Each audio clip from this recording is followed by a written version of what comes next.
Pamoja na kazi kubwa inayofanywa na serikali ya kuleta fedha, tunalo jukumu kubwa la kuhakikisha fedha hizo zinazokuja zinaleta matokeo yanayotarajiwa. Kwa kiwango kikubwa tumefanikiwa kuziona huduma na kuona miradi ikikamilika, lakini hiyo haimaanishi kwamba hakuna changamoto ambazo tunaziona katika utekelezaji wa miradi hii. Iko miradi ambayo imetekelezwa na kukamilika kwa wakati na kuanza kutoa huduma. Iko miradi ambayo imekamilika kwa wakati lakini haitoi huduma. Iko miradi ambayo haijakamilika na haijaanza kutoa huduma. Aina hii ya miradi yote inapatikana katika taasisi zetu na inapatikana katika maeneo yetu ya utawala.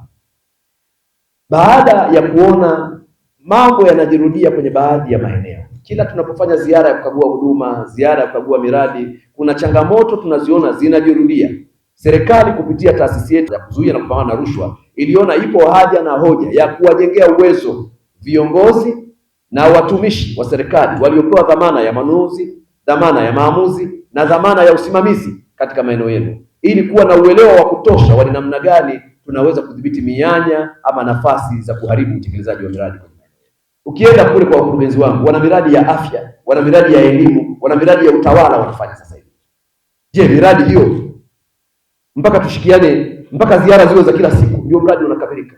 Lakini huyu ambaye anatusababisha kila siku tuende kukagua mradi ule ni nani? Ana uelewa wa kutosha? Yaani mama Fidelika, ili mradi wa madarasa matatu ukamilike, anatakiwa afanye ziara mara 30 kwenye mradi huo mmoja.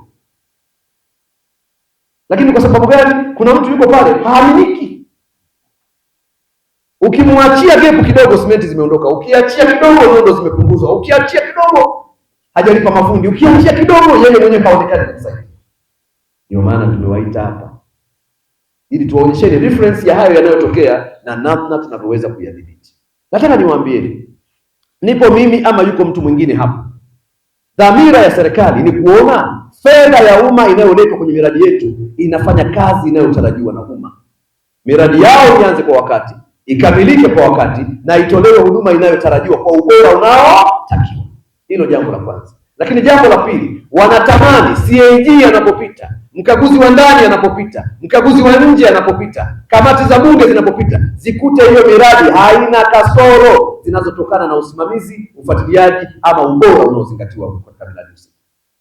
Lakini jambo la tatu, wananchi wenyewe wanaotekelezewa hiyo miradi wawe ni mashuhuda wa ubora wa miradi iliyotekelezwa kwenye maeneo yao.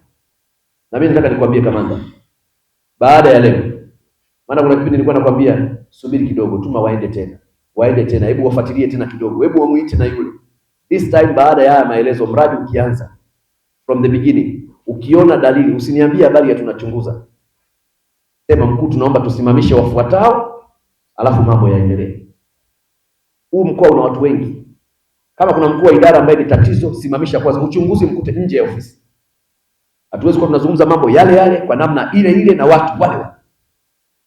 Unaelekeza moja kwa moja. Baada ya mafunzo haya ya leo ambayo yatatolewa na TAKUKURU kwa watumishi wote, wafanya maamuzi wote na wasimamizi wote wa miradi, itakapobainika kuna sehemu bado ziko changamoto zinazotokana na haya ambayo tumejifunza leo, hakuna kuchekeana. Mkurugenzi ukichelewa kuchukua hatua, mamlaka yako ya nidhamu itachukua hatua kwako. Mkuu wa idara ukichelewa kuchukua hatua, mkurugenzi atachukua hatua kwako.